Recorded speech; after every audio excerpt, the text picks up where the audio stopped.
me spread the good news of the fitting stream.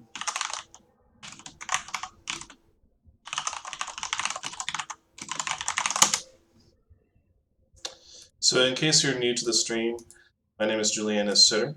I am the CEO of Moira Corporation, and I have PvP'd in that corporation for about 6 years, 6.5 years now, actually.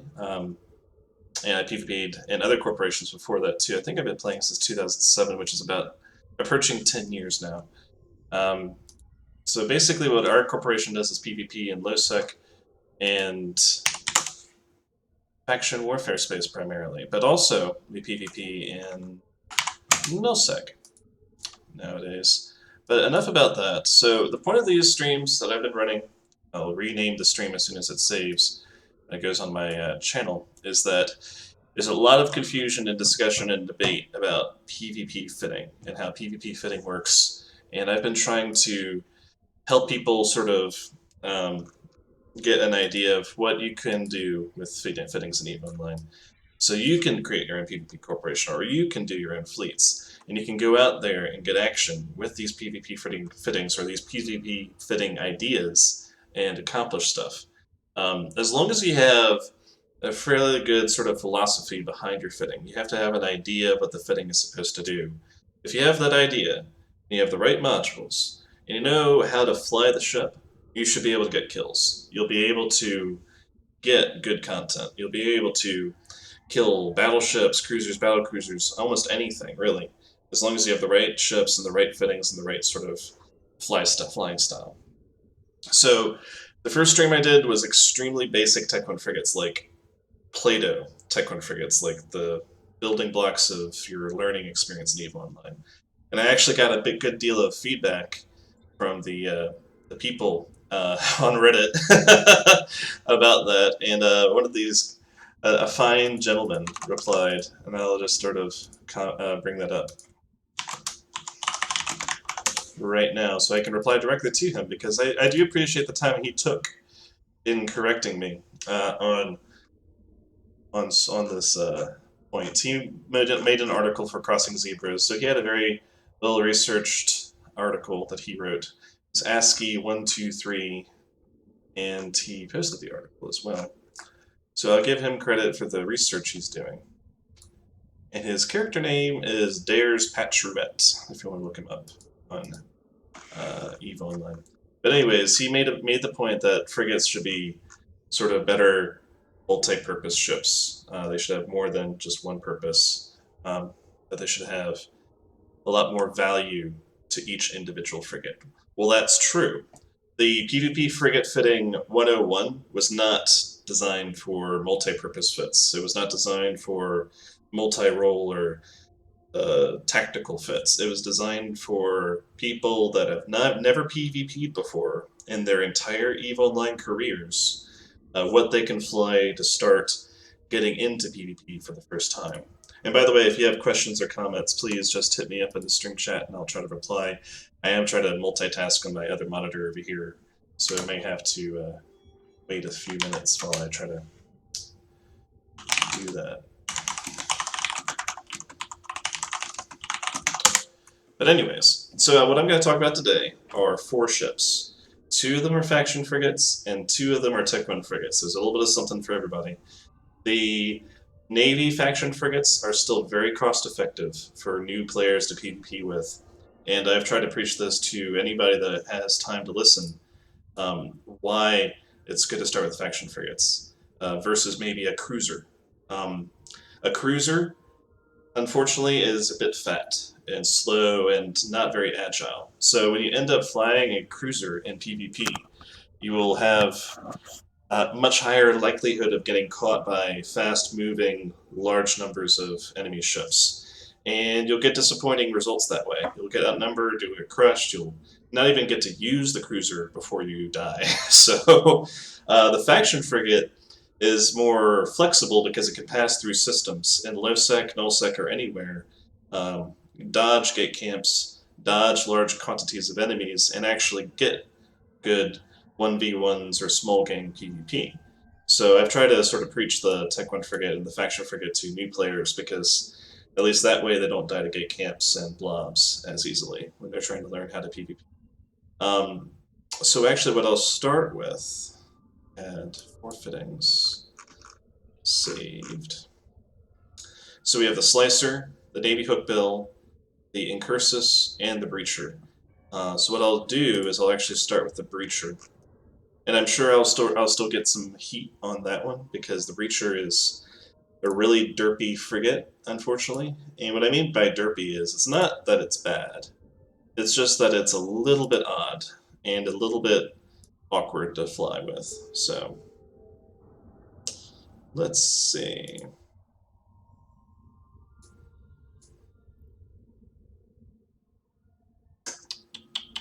So this is the Breacher fit. I just got a war deck, that's great. Love that. So we're going to simulate that and just see what it does. So the Breacher actually gets a pretty good amount of active tank. The way it accomplishes that is it has a medium ancillary shield booster. So the bonuses in the Breacher are very important to research. You gotta look into those bonuses. So whenever you're flying a new frigate, open up the ship's window and look at the traits.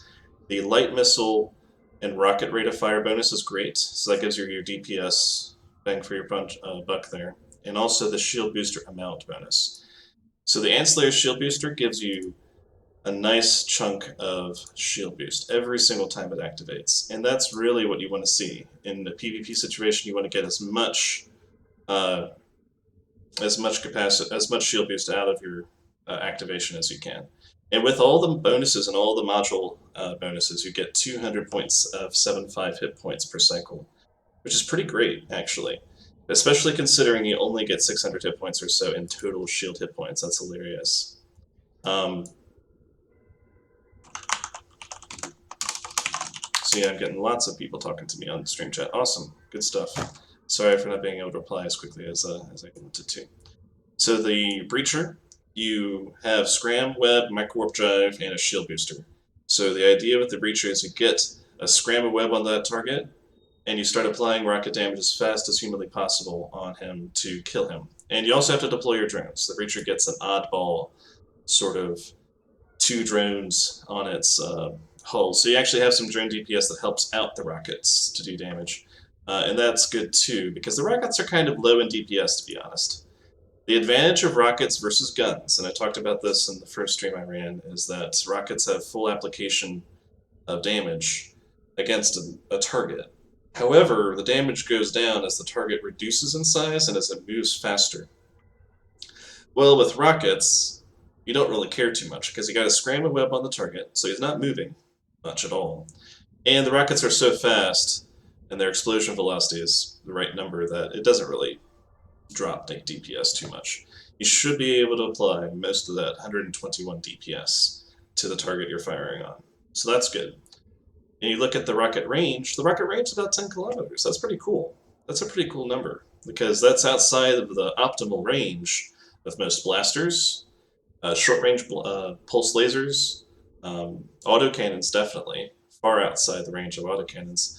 So if you're smart, when you're flying the Breacher in PvP combat, you fly him at the edge of your Scram and Web range. So the Scram range is 8.2 kilometers, the Web range is 10 kilometers. Try to hang out of that 7 to 8 kilometer distance and use your rockets. If you can maintain that distance while applying your rocket damage, you're going to be hurting him a lot more than he's hurting you. And that's a really good situation to be in, because you're going to kill him first of all. And the shield booster might be able to keep you alive for a bit longer. The other key thing about shield boosters, and that's why these are more advanced frigates and they're more difficult to use, you have to watch the shield booster activation. You have to manually click it or activate with a hotkey. I usually keep the medium ancillary shield booster on hotkey F3 or F4, because otherwise, if it just cycles continuously, you're not actually going to get the full benefit. It'll activate, activate, activate, and the enemy may not do damage in between those cycles, so it's burning up all of its cap charges for no reason. It's just sitting there burning itself up. And if you've never used an ancillary shield booster before, let's talk about that real quick. So it doesn't actually use capacitor while it has cap charges. That's very good news. Your ship can actually stay cap stable while tanking, which is an incredibly useful skill in EVE Online. However, the moment that it runs out of cap charges, it sucks down your capacitor. So you'll end up really burning through your capacitor, and you'll not be able to keep that module active. And the other problem is, the moment that it starts to reload its cap charges, it'll take 60 seconds to reload those cap charges. And that really means you get into trouble. You'll be in the fight of your life. You'll be trying to duke it out with this really advanced enemy frigate, and your cap charges will run out, and you start reloading. And 60 seconds is an eternity in PvP. I talked about durations of engagements in the last stream, and PvP frigates usually have like a combat of about maybe 1 or 2 minutes, maybe up to 3 minutes if it's a really close, hard-fought match.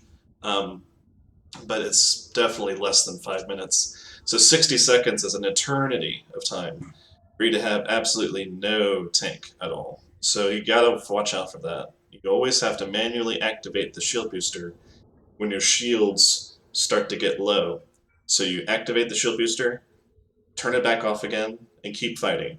Then when you need more shields, you activate the shield booster again, and then keep fighting. Sometimes this is not possible. Sometimes you'll actually not have the ability due to distractions, unable to click all the modules at the same time, so the shield booster may not be as efficient as you want it to be. But the more micromanagement you put into that shield booster, the more you can stretch it.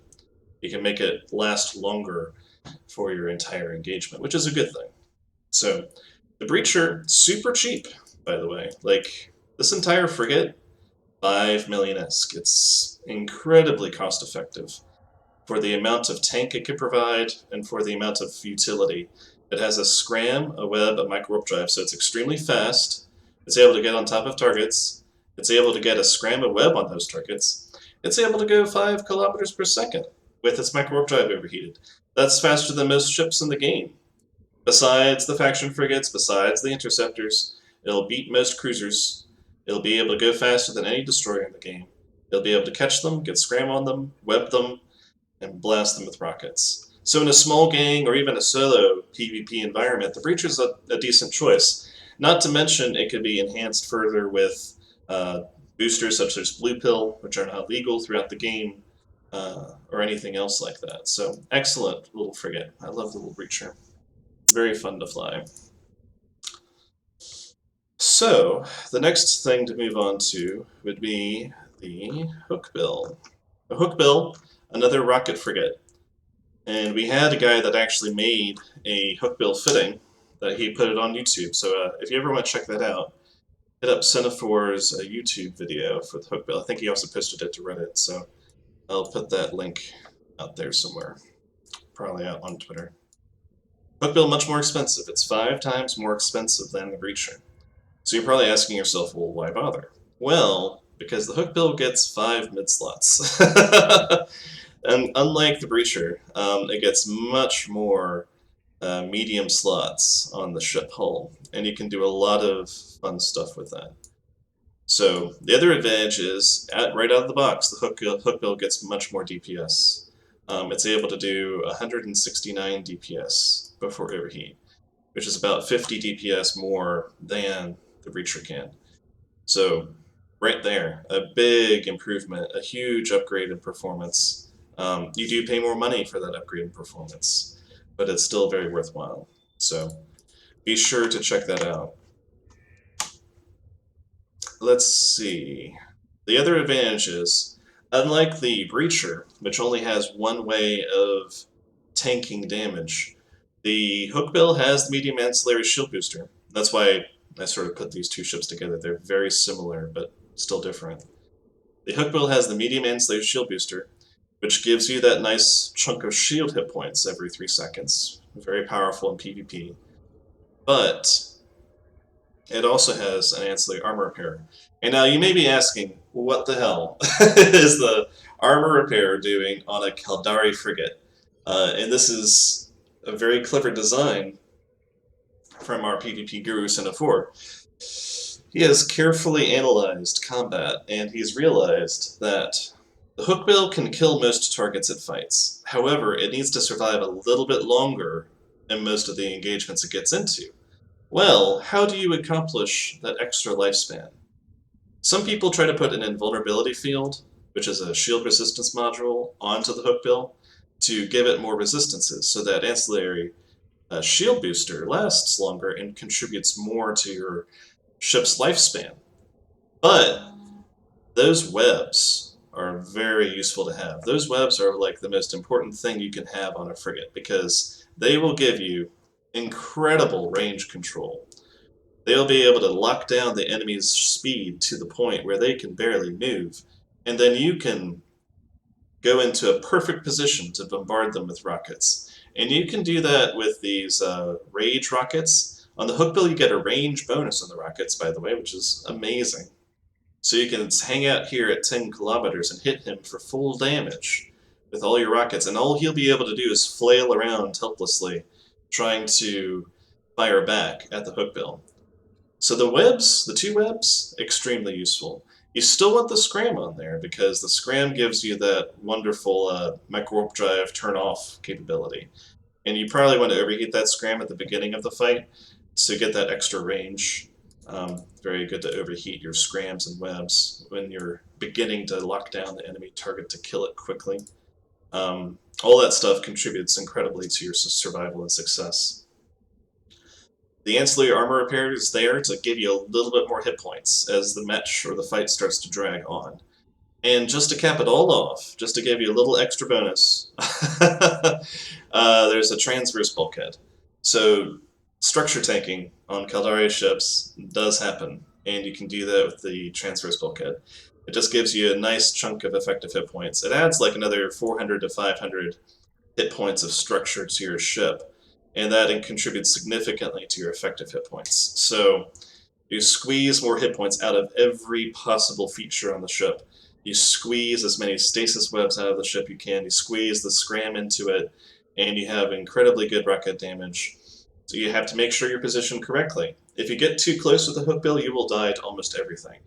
But if you maintain your distance, you're good against everything. Almost anything. The only thing that could really deal damage against this type of hookbill would be drone ships, rocket ships with similar range, or pulse lasers with Scorch. But even pulse lasers with Scorch might not do enough damage to crack the tank, because you got those 3 layers of tank. Now, everybody's going to laugh about this, the multi-tank, but I think it's still a pretty good fit, and Cinefor's Killboard definitely demonstrates its efficiency. It has proven itself. Faction warfare many times over the past few months. So all right, let's keep on chugging because these fittings do take a lot more time to discuss each individual one. So I'm just going to keep on plugging through these guys. And if you have questions, just type it up in the stream chat. Don't be shy. So the next step along our sort of journeys in PvP frigates. Like I mentioned at the beginning of the stream, this is a much more intense skill requirements for these ships. The frigates in 101 had very basic sets of modules. They had guns, propulsion, and tackle, basically. 3 things you had to watch out for. In the more advanced frigates, they have active tank, active modules that provide hit points over time. That's a very good thing to have in PvP, but it does require some skill. The Incursus probably requires the most skill out of all the ships that we've talked about so far because of the number of active modules you have to click and unclick to continuously keep them going. So it has a very nice set of blasters. The first thing about the Incursus is that it's one of the best blaster frigates in the game because of its amazing bonuses. It has a 5% damage bonus, but it also has a 7.5% armor repair bonus, similar to the Breacher, except with blasters. So you get this 2 armor repair modules in the low slots, and you can tank 115.9 hit points per second, which is hilariously high for a Tech 1 frigate. The only thing that can really... there isn't anything else that can come close for pure amount of armor repair per second. And if you overheat them, you get even more. You get 144 hit points per second. And you can maintain them for as long as you have cap charges. You have a cap booster on this fit that provides capacitor per second every time it activates. So that gives you enough energy to activate all these tank modules simultaneously, and that really is the lifeblood of the Incursus. So we'll talk about why that's a dangerous thing. Cap boosters are wonderful things, and they keep your ship alive, and they'll keep it active as long as you can, which is very good news. However, it does not last forever, so you got to watch out for that. So you're doing about 156 DPS, 57.6 DPS, which is superior DPS than the Breacher. So you're doing more damage than the Breacher, first of all. It's also fairly cheap still. It's about 16 million ESK. It's more expensive than the Breacher, and I'll tell you why. It's the Ancillary Armor Repair Module, which is 5.7 million ESK. Ridiculous, you know. Those modules are still really high in price. I think CCP recently changed the drop tables on that module, but it hasn't really come back yet, so that's the downside. You have to plunk down some more change to make the Incursus work. If you don't have an ancillary armor repair, you can sort of do it with a second small armor repair. You know, you could have a second one of these guys right here, but you still suffer from the lack of intense tank.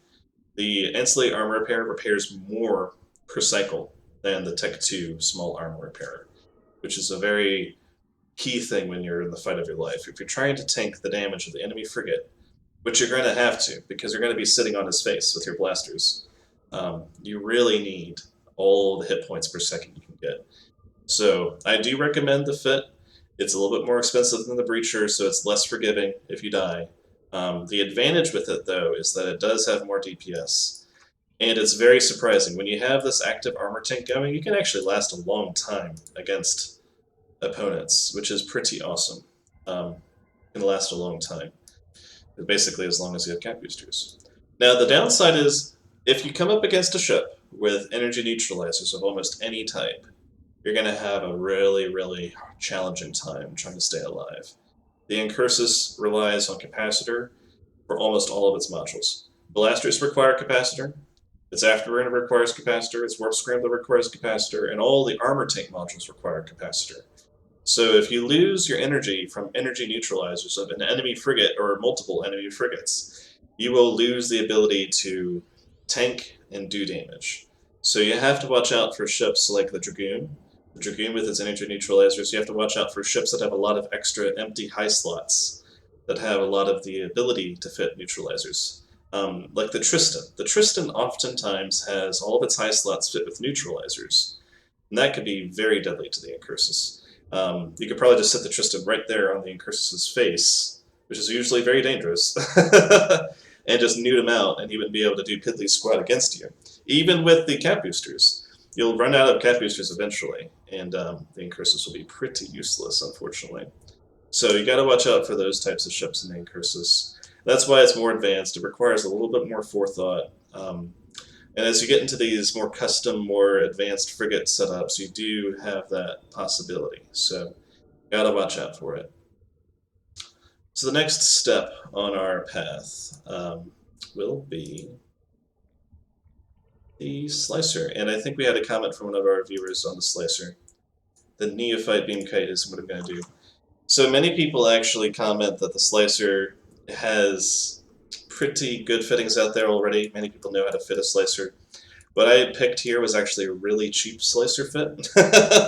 So critique away, please have at it. It uses Tech 1 rigs. Many people put Tech 2 rigs on the Slicers nowadays. It has dual light beams. You could probably make these medium beams or something like that. Upgrade them even further.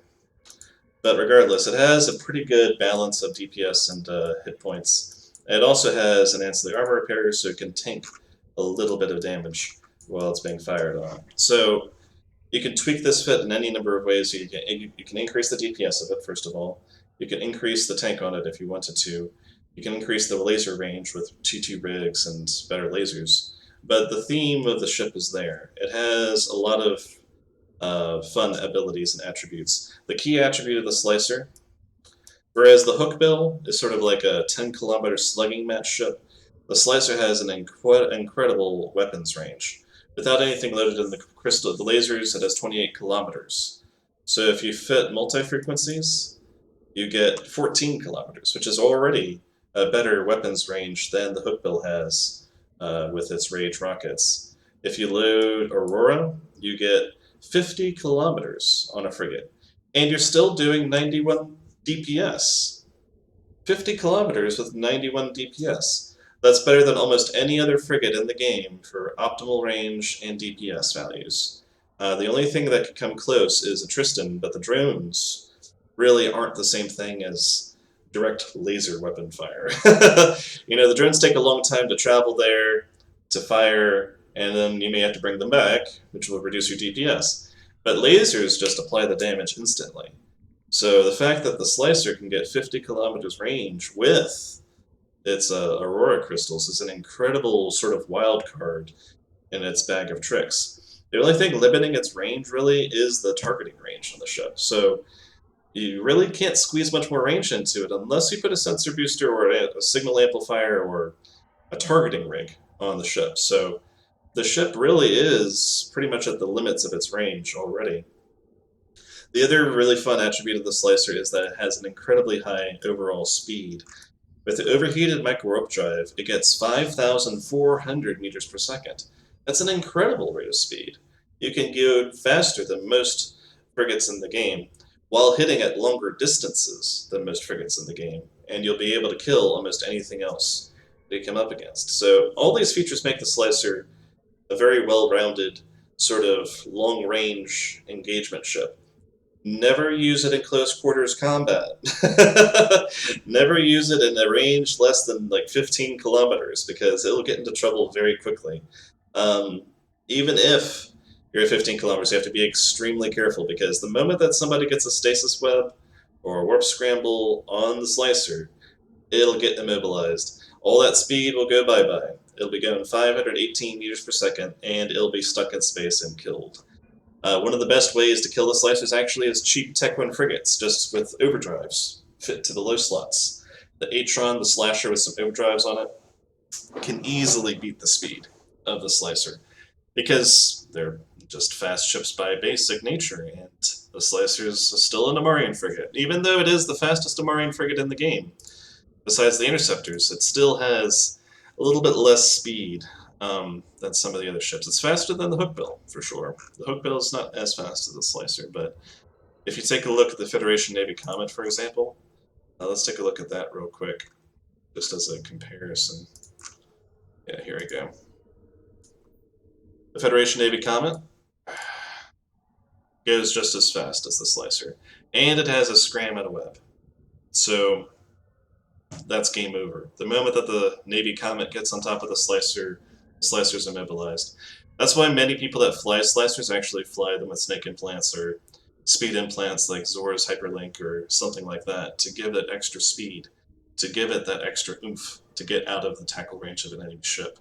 The Navy Comet, in comparison, is much more multi-purpose than the Slicer is because it can fight at close range, and it still has a lot of tackle. The Slicer has a warp disruptor. It's its only claim to fame is its warp disruptor, and that's only going to get you so far. So that's sort of it for right now, actually. So that's the 4 ships we discussed. We have the Breacher, super cost-effective 5 million-esque active take shield ship with rockets. I highly recommend it. It's a great little frigate to play around with. It's also very unknown. Almost nobody flies Breachers except for perhaps the people that know about it, I guess. Basically, that's the only people who would ever use it. It's like the people that love Breachers fly Breachers. People that don't know what Breachers are, they don't even know what it is in the EVE Online ship tree. So I recommend that because it's also a little bit unexpected. It has drones and missiles, so it's able to do a mix of damage. Great frigate. Then we talked about the Hookbill, which is the Caldari faction frigate. A wonderful Caldari faction frigate, and it has multiple layers of defenses. It has the shield, the armor, and the structure tank. So that's a great situation. And it has incredible rocket DPS. The Hookbill has the ability to apply much more rocket DPS than the Breacher to better ranges than the Breacher can. while having 2 stasis webs and a warp scrambler. So having all of that tackle with all that tank and all that DPS, very powerful combination, and it's still only 25 million-esque. If you fit a faction, if you fit a Tech 1 cruiser with all the rigs and all the modules and all the drones, with T2 modules, you're going to be more expensive than 25 million-esque, unless it's like a Caracal. Like a Thorax, I'm pretty sure it gets close to about 30 million-esque totally, with everything fit to it. Any armor tank cruiser, forget it. That's going to be at least 35 million-esque. So for your sort of cost-effective faction ships, the hook bill's right there in terms of effectiveness and cost-effectiveness. And if you don't like getting close to the enemy, the wonderful Slicer does the job quite well. It has that incredible speed and range combination. It allows it to fire from up to 50 kilometers away while being able to outrun most of the targets it's dealing with. That gives you a great little 1-2 punch. If you're flying with friends, like 2 or 3 slicers, not only are you going to be very annoying to almost everybody you fight, you're going to be able to deal some significant damage to them, and you're going to be able to avoid being killed, hopefully. The only thing you have to worry about, really, light missile launchers, or rapid light missile launchers, and drones. That's the only thing the Slicer really has to be careful about. That and fast stasis web ships. So that's going to be it for today, actually. Does anybody have questions or comments, or like, how does this fit? What would be the best frigate to train for, that kind of thing? I'm just going to throw it to the stream right now and see what they want to say. I'll look at my other fits and see if there's anything else we could bring up, since we still have a few minutes, probably about another 15 minutes, actually. I should probably stretch this out a little bit longer. I'll go back to the comment if we don't have any specific questions. Yeah, let's do the Federation Navy comment then. So the Federation Navy comment, probably my favorite, and now I'm a little bit biased. I am in the Gallente militia, so you may also say I might be having a bit of a conflict of interest because I'm trying to advertise one of the ships we can get from our loyalty point store. But the Federation Navy Comet is probably one of the most effective, cheap faction frigates you can get. This fit's expensive, primarily because of the ancillary armor repair. So you may want to look at Federation Navy Comets that don't use it if you're looking to keep it light on your wallet. I'm not sure why the hull price has risen recently. I thought it was much cheaper than that nowadays. Let me take a quick look at the market. See what the market says. 18 million-esque. I guess somebody's been buying all of them out. Maybe somebody's using all the Federation Navy Comets. I have no idea. But anyways, it has an incredible DPS output, which is its main feature. The Incursus we talked about did about 170 DPS. Federation Navy Comet, 235 damage per second. That's more DPS than almost any other frigate in its class, and it has incredible tank as well. So if you have a chance, just take a look at the Federation Navy Comet to play with. It also has an incredibly high base speed. One of the more misunderstood attributes of Gallente ships is that they're one of the 2 fast races in EVE Online. The Minmatar are fast with low agility. The Gallente are slightly less fast with higher agility, which is really useful from the perspective of PvP, because you can accelerate faster and catch up to the enemy target. So if you're trying to catch somebody and trying to hunt them down, that's what the Federation Navy Comet's really used for. So it can either do an afterburner fit or a micro warp drive fit on the Federation Navy Comet. The afterburner fit, I would recommend inside of faction warfare plexus, because that's where you end up dealing with people at really close ranges most of the time. Faction warfare plexus, in case you don't know, they really use the acceleration gate mechanic to control distance. So when you sign up for faction warfare and you go to a complex, which is what we call a plex, to run and get some loyalty points out of it, you will go into an acceleration gate, you'll activate the gate, and you'll go through and you will land at a specific starting location inside of the Dead Space complex. And every pilot will go to that same location in space. So if an enemy is inside of the complex, they'll stay at a carefully chosen distance away from the starting location. And that is why the afterburner is useful. If the enemy is an afterburner ship, they will warp scramble and stasis web you, and use their afterburner to maintain range. If you also have an afterburner, you don't care. You'll just catch up to them and kill them. So that's why the Afterburner Navy Comet works very well. That's why the Micro Drive Federation Navy Comet still has uses. Um, outside of Plexes, Micro Drives are superior, probably. Afterburners are really primarily used inside of the faction warfare complex. Oh, sure. Like I said, this is a pretty expensive version because the ancillary current router, or the ancillary armor repair rather. This is sort of what we use as like a multi-purpose Navy Comet just to throw out there for roams.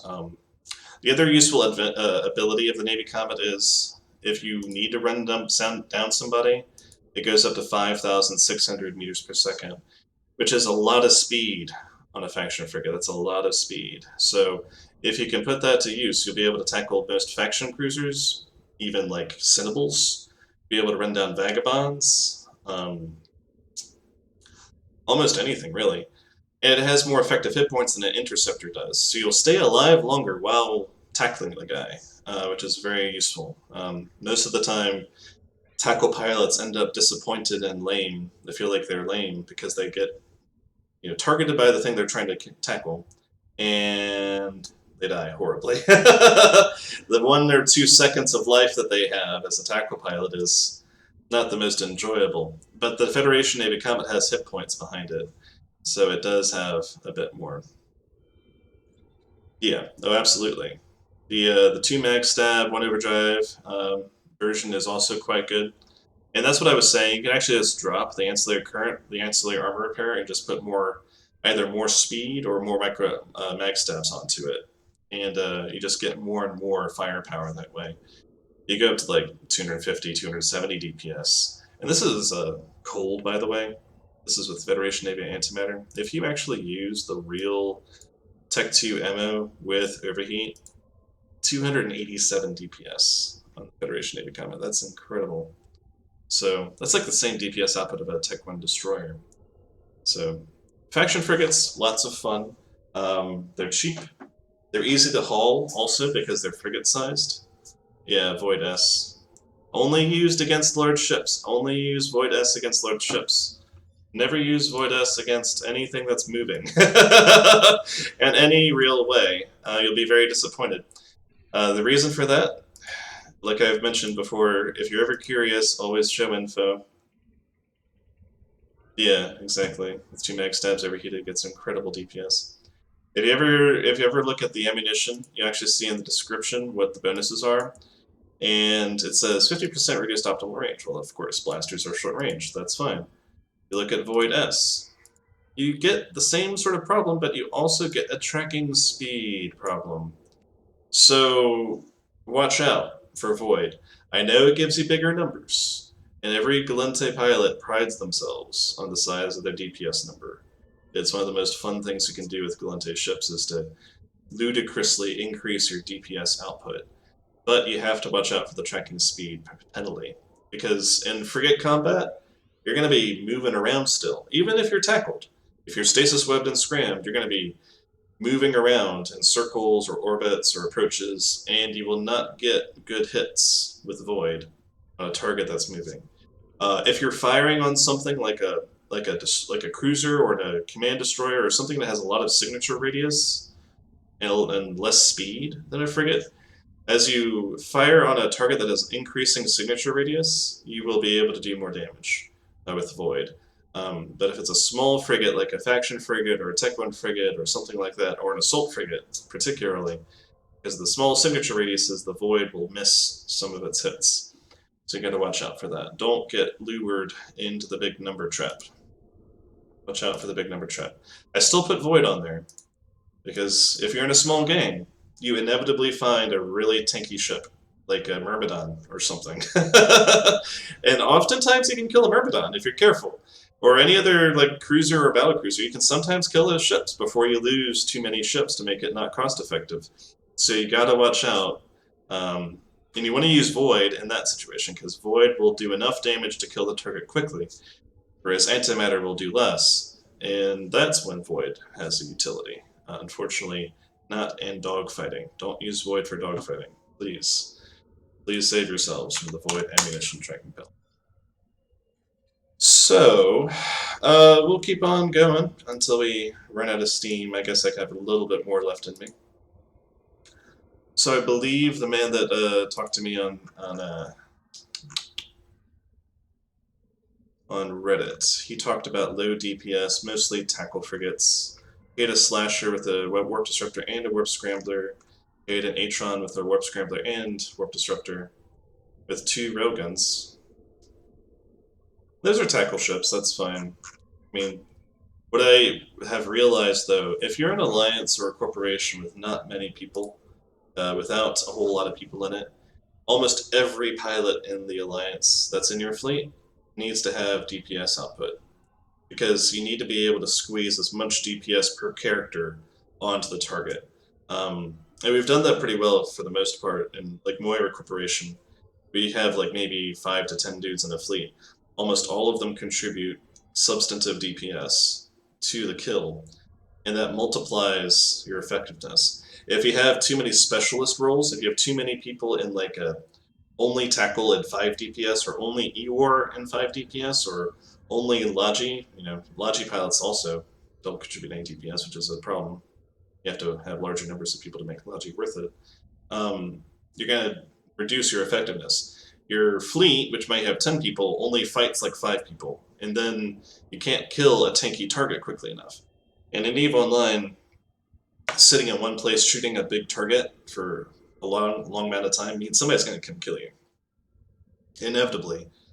It's either bait, first of all, and it tanks too long, so the enemy fleet arrives to kill you at the bait location, or you just start taking casualties because the guy is on the field for too long and he grabs a web on somebody, he grabs a scram on somebody, his drones start applying too much damage. So you want to get as much DPS as you can, within reason, out of each of the ships. So that's why most of my frigate fits are focused on DPS primarily, without so much E-War. It's still good to have E-War. I talked about a Griffin fit. Oh, and yeah, Chop Suey, I'll do a hook bill real quick. We had a really weird hook bill fit, which we called a miniature Hurricane Fleet issue. I don't think you'll be interested in that. Let me see. Firetail. Yeah, we had a weirdo, super weirdo fit. Firetails. Let me just pull up a Firetail real quick and we'll just sort of play it out on live stream. This will be my coup de grace. Simulate the ships here. So the Firetail has a lot of useful features. It's a relatively fast frigate with 3 low slots, so that gives you a lot of speed capability. Like, if you put a damage control, which is always good, just to give you a little bit more hit points overall, you get about, there you go, about 4,400 hit points, which tells you right away, you either need to put a armor tank on it of some type, or you need to put a shield tank on it. 4,400 hit points is not enough to make that ship worthwhile. It really needs to have some kind of tank. So some people do the medium shield booster fit, sort of like the Breacher. So we'll pull that one up, and it's their shield booster. And you can easily put, it probably will give you another 3,000 hit points, which is pretty good actually. Having about 3,000 hit points on a ship gives you enough to stay alive while in PvP. That gets your effective hit point total up to about 7,000 to 8,000 hit points. And you can also put very nice shield resistances on it with shield rigs. And that's usually what we try to do, is you do like an anti-EM, an anti-thermal, and an anti-kinetic to give you the resistances that you need. And that provides a nice chunk of effective hit points as well. So that pulls you up into respectable numbers. And I'm talking about brawling, mostly with the hook bill. Some people do an afterburner, scram, stasis web, just like the hook bill, kind of. And it works okay. And you could use artillery cannons. It works okay.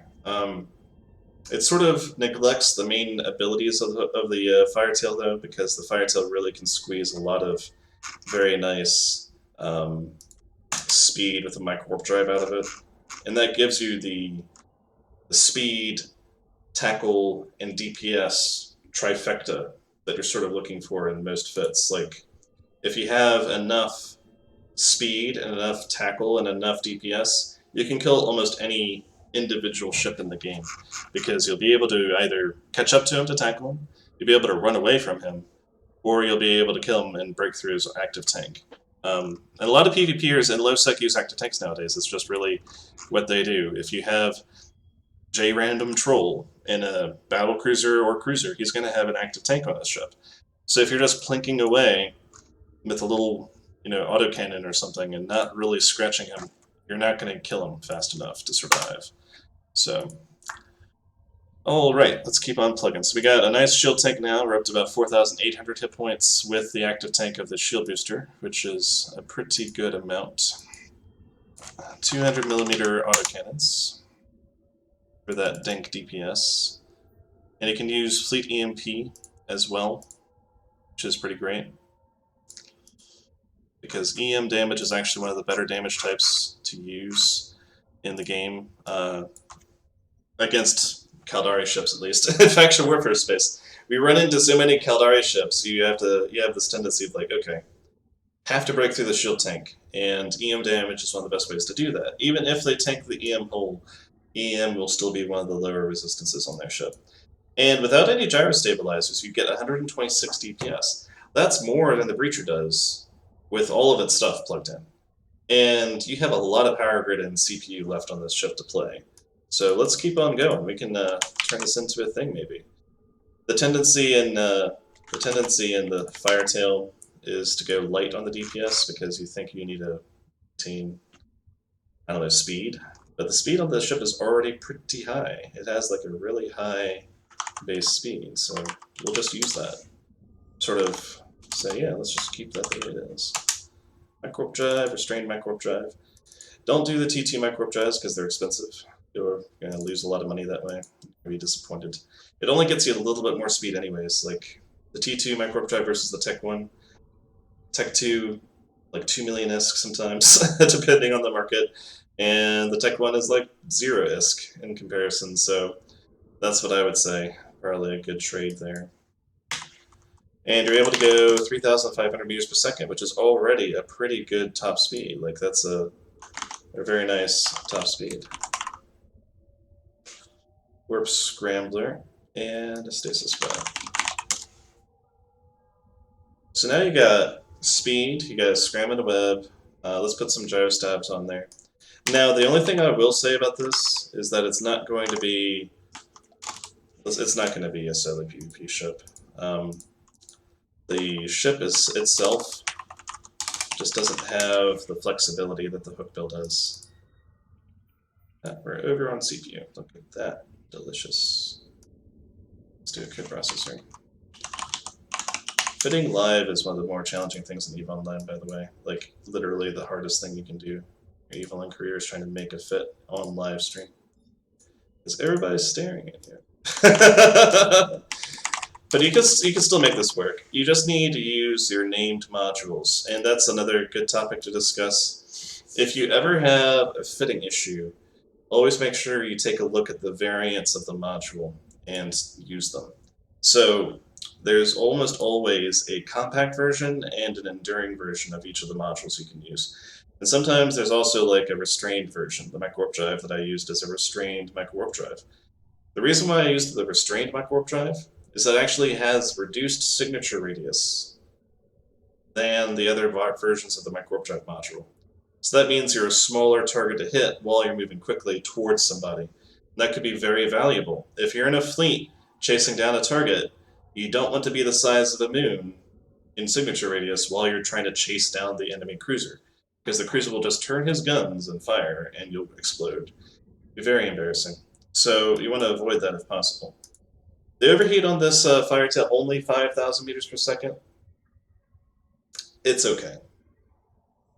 It's okay. And that's sort of why I was like, Firetail, probably not my favorite ship. It's a bit underpowered, actually, in my honest opinion. It doesn't have as much DPS as the Federation Navy Comet.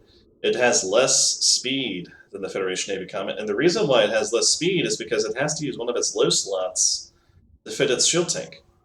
So you're sort of trapped in this loop with the Firetail. You're trying to fit the shield tank to make the ship last as long as the other frigates in its class, but it has to fit a coprocessor CPU rig to make that happen. Or a coprocessor rig or a coprocessor module. One of the two things has to happen for you to get enough CPU to turn on the modules. Also true, Maxwell. It's terrifying being drunk on stream and trying to actually click buttons on things. Or you're just so drunk you don't care. That's the other option. That might be the more merciful option, actually. Last Friday we had a pretty spectacular Thirsty Thursday, I hear, and that was a Thirsty Thrasher fleet. That was a really interesting time. We killed a Gila that was worth 600 million ISK with Tech 1 destroyers. That was great. So much fun. I don't really remember the Gila kill though. I just see it on the kill board, so that's all I need to know. It was a good fleet. So anyways, the Firetail, I wish CCP would fix it. Either give it another low slot or bump its CPU by like 20 or 30 points to make sure that it can be used properly.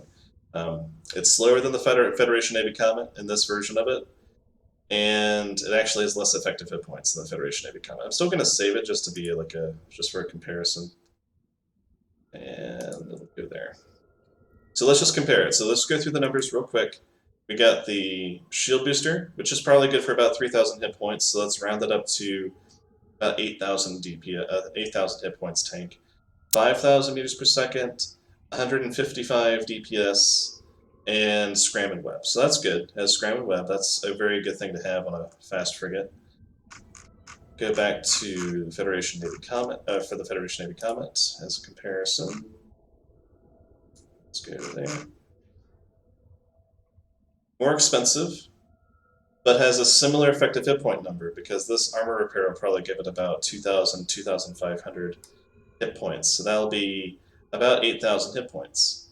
And it goes substantially faster. It goes at least 10% faster than the Firetail does, while still having the Scram and the Web. So, you can sort of see my point. The other advantage is that it has more DPS. So when it does get within range to land the Scram and Web, it'll apply about 60 more DPS to the target. And that gives it a much better killing blow than the Republic Firetail. So you may be right. Maybe the afterburner kite version of the Firetail is better, but that is one key point. The Firetail is cap stable. The Firetail doesn't have to worry about capacitor for almost anything. The guns, not using capacitor, very good. The medium ancillary shield booster, not using capacitor, that's very good. But like I mentioned in the other situations, even if you are worried about capacitor on the Federation Navy Comet, the nanites on the ship will only last about 30 seconds. So your ancillary armor repair will only be active for 30 seconds. The ship's capacitor overall, with everything turned on besides the micro warp drive, is 54 seconds. So by the time you start running out of capacitor for the ancillary armor repair, the ancillary armor repair will already be offline and reloading its nanites. Or, you'll activate and deactivate it manually, just like the hook build. You'll be able to deactivate and deactivate it so you can stretch the hit points a bit longer. Yeah. If they have light drones on you, you have to be very module smart. Also true, the light drones are good against every frigate, period. Light combat drones are very effective. At least with the Federation Navy Comets, you can web those drones, and you can blast them pretty quick with your blasters. The advantage of blasters is that they actually have a higher tracking speed than autocannons do. So they're able to turn faster in close range. And you'll be able to kill the drones pretty quick. You can sort of pop them. Pop, pop, pop, pop. I've actually given voice commands before where we had 2 or 3 dudes fighting a cruiser. I just say, shoot drones. The drones are gone in about 15 seconds. So after that, there's no more drones, unless it's a Vexor. If it's a Vexor, a Vex Navy issue, or an Ishtar, or one of the other horrible Galente cruisers that use terrifying drones, you usually have one load drones to deal with. So, but yeah, dragging out a fight against any larger ship with faction frigates, not the wisest choice, because it's usually true that the enemy cruiser will be able to kill several of you before he goes down. So what the key thing is to pick targets carefully with faction frigates, and that's why I was talking about small gang versus solo gang PvP. Small gang PvP, if you have enough dudes to engage, like maybe 3 people against 1 cruiser, you can usually take that fight. You can take 3 faction frigates against 1 cruiser and win that fight pretty handily. You can kill his drones. You can out-turn his, and be able to get close enough to get under his guns. You'll be able to orbit, be able to do good damage and kill him quickly. Less than that, only 2 faction frigates against a competent PvP cruiser, probably less effective odds. And that's why all the fits that I have pretty high DPS, because you really want to be able to kill that cruiser before he can do too much damage to you. Combat drones and a cruiser with full skills about 100 DPS, just right flight out 100 DPS. And if you only have 8,000 hit points, you will die at 80 seconds. You will die at 70 seconds, perhaps. And that's all she wrote. So you have to kill the target faster than that if he has light drones. So try to kill him within 60 seconds or less if possible, which does require a significant chunk of DPS. Which is why blasters are good, autocannons are good. The beam lasers on the slicer do really good DPS with multi-frequency, by the way. They hit to about 15 kilometers, which is pretty sexy. So I'm going to leave it short right about there, about a 55-minute tutorial. So faction frigates and sort of active tanked Tech 1 frigates. Yeah. Also true. Yeah. And that's what we love about frigate realms in general, Chop Suey, is that they have a lot of focus on individual player skill. I honestly cannot remember the last time I had my fleet anchor on me for anything in my corporation or in my alliance or in the Galente militia in general. Almost always it's been an individual piloting sort of exercise. You give instructions to people and tell them what to do, and then they figure out how to do it. They know how to fly their ships at the right speeds, the right distances to stay within range of the target to kill it, or to get tackle or whatever. So, and you can also, with faction frigates, maintain your sort of strategic choices. You can say, oh, we're going to go kill this guy, and then we're going to leave before his buddies arrive. If you're in heavier ships, you will still kill the guy effectively, but you'll be too slow to escape the hammer on the anvil, and you'll get stuck, which is always disappointing.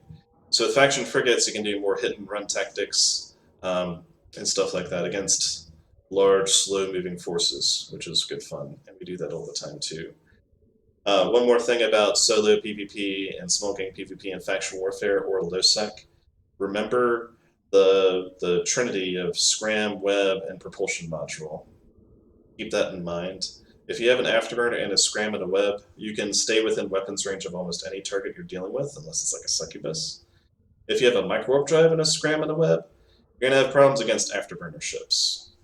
If you have an afterburner, 2 webs, and a scram, like the hook bill can get, you can do a lot of fun stuff with range control, and you can really dish out the pain against a single individual target. People are starting to get wise to that, though. People will start to see hook bills on scan. They're like, fuck it, I'm not going to bother. Some people try to not even fight certain types of ships if they know they can't deal with them. Let's see. Oh, well, situational awareness goes without saying, Chop Suey. And actually, I have people sort of report who is getting scrammed by the enemy ship, so we know who's the focus of the attack. And we have to keep people aware of the fact that they can be scrammed webbed at any time if they're within 10 kilometers or 15 kilometers range of the target. Especially with the advent of stasis grapplers on battleships. The stasis grappler actually works far beyond the 10-kilometer range. It can apply web out to like 20 kilometers even with overheat. So you can really start to mess with frigates if they're at that range. Also, recons, stasis web recons like the Hugin or the Rapier, extremely deadly to frigates. Arazus and Lachesis, very deadly to frigates because they overheated warp scrambler range. Even the Mullis Navy issue or the carries can do pretty hilarious hijinks with that, with the scram. And those are the ships that can ruin Kite Microwarp Drive ship's day, for sure. Alrighty, well anyway, it's been about an hour, so we'll probably wrap up the stream before it gets too hideously long. Thanks for watching. If you want to keep watching, we'll probably do a cruiser PvP fitting discussion next week. Actually, next week's FanFest. I might push it earlier to Sunday, maybe. I might push that to Sunday, so we'll see. I'll probably post it on Twitter if anybody wants to watch that. So thanks very much for watching, and thanks for the questions and conversation. I'll see you guys next time.